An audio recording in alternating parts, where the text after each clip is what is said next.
இறைவன்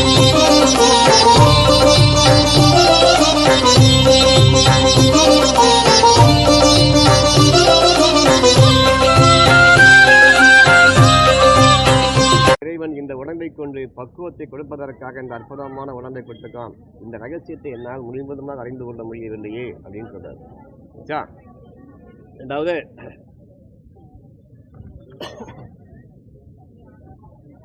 தூறு படர்ந்து கிடந்தது தூணறி, தூறு படர்ந்து கிடந்தது தூணறி, மாறி கிடக்கும் வகை அறிவார் இல்லை. தூறு படர்ந்து கிடந்தது தூணறி, மாறி கிடக்கும் வகை அறிவார் இல்லை.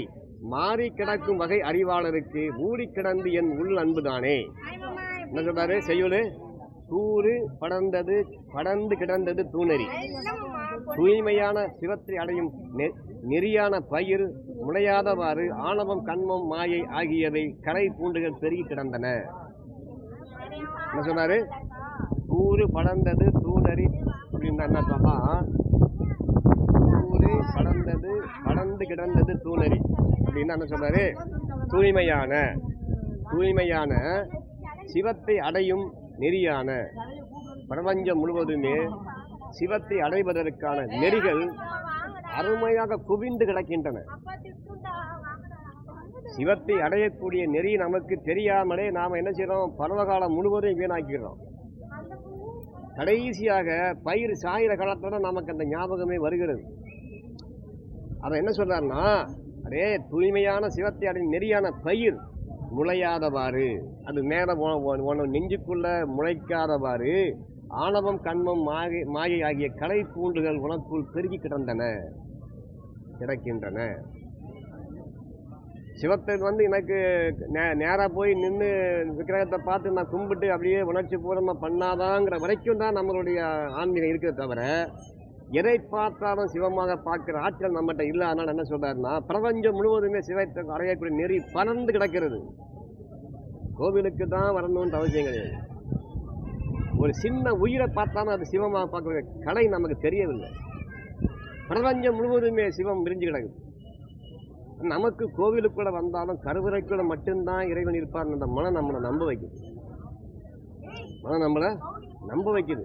அங்க மட்டும்தான் இருக்காரு. கோவிலுக்குள்ளேயே நம்ம பல இடங்கள்ல இறைவனை பத்தி நினைக்காம உட்கார்ந்து நம்ம பாட்டுக்கு ஏதாவது பேசிக்கிட்டு உட்கார்ந்துக்கிட்டு இருப்போம். கோவிலுக்குள்ள வந்தாதாங்கிறது முதல் நெறி, முதல் நம்ம மனசு சொல்லும். கோவிலில் வந்தா கூட கருவறைக்குள்ள மட்டும்தான் இருக்காரு நம்பும். அப்போ இது சாதாரணமான உயிராக இருக்கிற வரைக்கும், ஆணவம் கண்மம் மாயில சிக்கிற வரைக்கும், பிரபஞ்சத்தில் கடந்து உலகிற வரைக்கும் இறை ரகசியம் தெரியவில்லை. உனக்கு பயிர் முளையாதவாறு, சிவப்பயிர் முளையாதவாறு களை மண்டி கிடக்கிறது. கடை என்றால் என்ன? நமக்கு ஞானத்தை, அதாவது பயிரை விளையக்கூடாது, ஞான பயிரை விளையக்கூடாது என்று கங்கணம் கட்டி நிற்கக்கூடிய காட்டு செடிகள் அவைதான். இப்படி நமக்கு ஞானம் வரக்கூடாதுன்னு சொல்லி காட்டு செடியாகிய மாயை பல பயிர்களை அவனவன் தகுதிக்கு ஏற்ப விளைய வச்சிருக்கோம். சினிமா மோகம், அரசியல் மோகம், எப்படி வீட்டு மோகம், மாது மோகம், மது மோகம், இப்படி நிறைய மோகங்களை கொண்டு சிவபெருமான், அதாவது மாயை என்ன பண்ணா, சிவனை அடையக்கூடாதவாறு கடைகளாக மண்டி கிடக்கும்.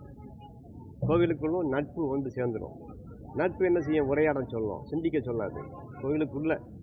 அப்போ வெளியிலையும் நட்பு, உள்ளேயும் நட்புனா கருவறைக்குள்ள மட்டும்தான். இருங்க நான் போய் அம்மாவை பார்த்து வந்துட்டு போவாங்க.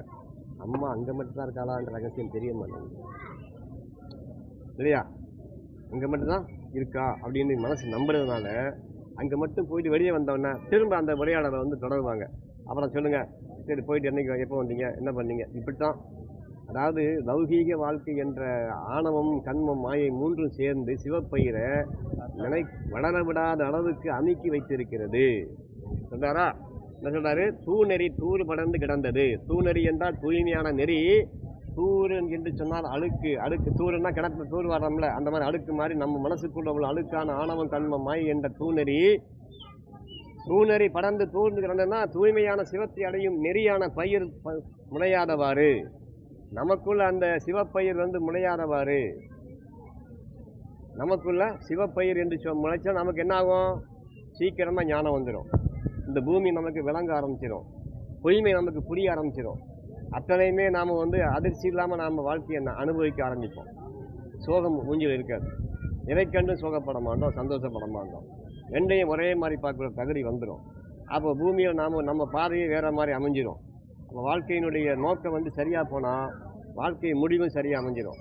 நமக்கு அப்படி அமைச்சிக்க கூடாதுன்னு சொல்லி விதி நம்மளை கங்கணம் கட்டி செய்கிறதுனால நமக்கு என்ன ஆகுதுன்னா, ஆணவம் கண்மம் மாயை அதிகமாக சில நேரங்களில் கூடி கூடி கூடி நம்ம மறுபடியும் இந்த சிவப்பையை குறைக்கும் வேலையை நம்ம பார்க்குறதுனால நமக்கு அந்த தகுதியை நம்ம இழந்துடுறோம் ஒரு குறிப்பிட்ட வயசு வரைக்கும். அதுக்கப்புறம் என்ன ஆகுது, இளமையெல்லாம் வளம் குறைந்து தகுதி இழந்து மாடும் வண்டியும் இத்து போனதுக்கப்புறம் நமக்கு யாராவது சொல்லி அதுக்கப்புறம் கொஞ்சம் ஞானம் வருது இல்லையா? இப்படி வரக்கூடாதுன்றதுக்கு தான் முன்னையே சொல்கிறாரு, சிவப்பையில் உனக்குள்ள விளையக்கூடிய ரகசியத்தை எது தடுக்குதுன்னு பாரு. ஏன்னா இதெல்லாம் வாழ்க்கையில் வந்து உனக்கு நான் சொல்லக்கூடாதுடா, சொல்கிறேன் இப்போது. ஏன்னா நீ லௌகிகத்திலே சிக்கிக்கிட்டேடா. எல்லாமே பொய் தானடா. நாளும் கிழமையும் பொய்யா போகும்போது உன்னுடைய பிரச்சனை மட்டும் உண்மையாக இருக்குமா? எப்படி? நாளும் கிழமையும் பொய் தானே. அப்புறம் அதை கண்டு மட்டும் நீ ஏன் உண்மையாக மற்றையெல்லாம் நினச்சிக்கிட்டு நீ வாழ்க்கையை வீணாக்கிட்டு இருக்கிறியா? இரவு முழுவதுமே கஷ்டப்பட்டு தூங்கணுமா? பகல் முழுவதுமே வேதனைப்பட்டு அடையணுமா? இதாமல் வாழ்க்கையா? இதுக்கு எதுக்கு? இது ஆறுதலாக நண்பனை தேடி போகிற எதையாவது பேசலாமான்னு சொல்லிட்டு சிவனை தேடி போனால் நெஞ்சுக்குள்ளே அந்த ஆனந்தமான பயிர் விளையுங்கிறது தெரியாமல் நண்பனை தேடி போய் உட்காந்துட்டு விளையாடிக்கிட்டு இருக்கிற. இப்படி ஆகிப்போச்சு அப்படி ஆகிப்போச்சுன்னு சொல்லி பகல் முழுதும் இரவு என்ன செய்கிற போய் உட்காந்துக்கிட்டு தூக்கம் வராமல் புரள்ற. இதுதான் வாழ்க்கையா? என்ன சொல்கிறாரு, சிவப்பயிர் உன் நெஞ்சுக்குள்ளே முளையாத மாதிரி பண்ணிட்டியே அப்படின்ட்டு மாறி கிடக்கும் வகையர்னா இத்தகைய பூண்டுகளை அகற்றி சிவநெறியை பயிரை வளர்க்கும் வகையினை அறிவார்கள் இல்லை. 4500 ஆண்டுகளுக்கு முந்தி சொல்லியிருக்காரு. இதை இந்த வகையை அறியக்கூடிய ஆற்றல் இல்லாதவங்களா இருக்கிறீங்களே. நேற்று சொன்னதில்லை, 100 ஆண்டுகள் முந்தி சொன்னதில்லை. வள்ளல் பெருமான் சொன்னது விட நொந்து சொல்லுவார். இப்படி இன்னும் அதில் கடந்து எது சாகடிக்குதுன்னு தெரியாமலே சாகரிடாம்பார். உன்னை எது சாகடிக்குதுன்னு தெரியாமலே நீ சாகரக்கு தயாராகிட்டே இருக்கிறியே காலமெல்லாம் அவர் சொல்லுவார், நொந்து சொல்லுவார். 4500 ஆண்டுகளுக்கு முன்னால் ஐயா சொல்றாரு, இதை மாறி கிடக்கும் இத்தகைய பூண்டுகளை, இத்தகைய ஆணவ கண்ம மாயை என்று பூண்டுகளாக நெஞ்சிலே கிடக்கின்ற இந்த பூண்டுகளை அகற்றி சிவநெறியை பயிரை வளர்க்கும் வகையினை அறிவார்கள் இல்லை. அப்போ பூண்டு இன்னும் ஒன்று இருக்குது, களைன்னு ஒன்று இருக்குது, சிவப்பயிர்னு ஒன்று இருக்குது. சிவப்பயிரை தான் இந்த ஆன்மா வந்து அடையணும். ஆனால் இந்த ஆன்மா என்ன பண்ணுதுன்னா களையை போய் வளர்க்குது. களைன்னு சொன்னால் என்னது? காட்டு செடி. நெல் பயிருக்குள்ளே களை எடுப்பாங்க. நீ பார்த்துருக்கியா? இடம் பார்த்துருப்போம், நம்ம பார்க்காத ஆள் இருக்காது. அதுக்குன்னே 2-3 தடவை எடுப்பாங்க. நெல் பயிர் போட்ட உடனே ஒரு மாதத்துக்கு இருக்கா இப்படி ஒரு அந்த டயத்துக்கு எட்டாதான் அந்த நெல்லுக்கு பட்டுன்னா அந்த உரம் போகணும். மற்றதுக்கெல்லாம் இந்த இல்லைன்னா களை வந்து வேகமாக அதை ஆகாய தாமரை எப்படி ஒரு நிலையை மூடிடுதோ அதே மாதிரி ஆகாய தாமரை பார்த்துருக்கியா? ஒரு 4-5 தான் முதல்ல வரும். ஒரு குளத்துக்குள்ளே நல்ல வெள்ளைன்னு தண்ணி வந்து நிற்க மழை கொஞ்சம் ஒன்று எங்கேயாவது அந்த இத்து போன தண்ணி அந்த விதையிலேருந்து 2 செடி மட்டும் முதல்ல வரும். அப்புறம் அதை பார்த்தோன்னா இரவும் பகலும் விரிஞ்சு விரிஞ்சு விரிஞ்சு விரிஞ்சு குளத்தையே மூடிட்டு தண்ணியை வேகமாக இழுக்கும். அது சூரியனுக்கு கொடுக்காம இது இழுத்துட்டு என்னாகும்? சுத்தமாக குளத்தை வந்து மொட்டையாக்கிறோம். அது மாதிரி ஆகாய தாமரை மாதிரி நம்மளுடைய நெஞ்சுக்குள்ளையும் களையை வளர்க்குறதுக்கு நாம் தயங்காமல் வளர்க்கணும். களைனா என்னது? சிவத்தை அறிய முடியாமல் தடுக்கக்கூடிய அத்தனையும் கலை தான். அது வாழ்க்கையில் சிவம்னு என்று நினைக்கிறதுக்கு தகுதி இல்லாமல் நாம் வாழ்ந்த ஒவ்வொரு பகுதியும் நாம் களையை வளர்க்குறதுக்கு உரம் போட்டிருக்கோம் இல்லையா? கலை என்று சொல்லக்கூடிய ஆணவம் கண்மம் மாயையை வளர்க்குறதுக்கு உரம் போட்டு ஞான பயிரான சிவத்தை நாம் வளர்க்கவில்லை. தகுதி இல்லாமல் இந்த உடம்புக்குள்ள தகுதி இருந்தோம், இந்த உடம்பு அதுக்குன்னே அமைக்கப்பட்டிருந்தோம், இந்த உடம்பை வச்சு சிவத்தை அறிய முடியுன்ற தன்மை இருந்தோம். நாம் சிவப்பயிரை வளர்க்கவில்லை. சிவப்பயிர் வளர்றதுக்கு காற்று இருக்குது, உள்ள விதைச்சாச்சு. அது நீ விதைக்கணும்னு சொல்லல அவர். பயிருன்னா அப்புறம் அது பயிர் வந்துருச்சு உள்ளேயே. அதாவது வாழ்க்கையில் வந்து பிறக்கும் போதே அந்த பயிர் உள்ளே வந்துடுச்சு. 2 தான் உள்ளே வரும். நீ அந்த சிவப்பயிரை கவனிக்காமல் களையை மட்டுமே கவனிச்சு களை வந்து உனக்கு எல்லா வகையான இன்பத்துக்கும் துன்பத்துக்கும் அது உன்னை ஆட்படுத்திட்டு வர்றதுனால நீ அதுதான் உண்மைன்னு நம்பிடுவ. இன்பமாகவும் அதான் இருக்கும், துன்பமாகவும் அதான் இருக்கும். ரெண்டுக்கும் சம்பந்தமே இல்லாதது நீங்கிறத நம்மளுடைய சிவம் உள்ளது சொல்ல துடிக்கும். நம்ம காது வர வாங்காம சிவப்பயிர் நிழல்ல இந்த ஆன்மா தங்காம கலையின் நிழலில் தங்குவதால் அத்தனை பூண்டுகளும் புல்லுகளும் இந்த ஆன்மாவை பக்குவமாக தன்வசப்படுத்திக் கொள்கிறது. சிவப்பயிர் நிறைய விடாம தடுக்கிறதுனால என்ன சொல்றாரு? தூறு படர்ந்து கிடந்தது தூணறி. தூணறி என்றால் தூய்மையான சிவநெறி தூறு படர்ந்து கிடந்தது. மாறி கிடக்கும் வகை அறிவார் இல்லை.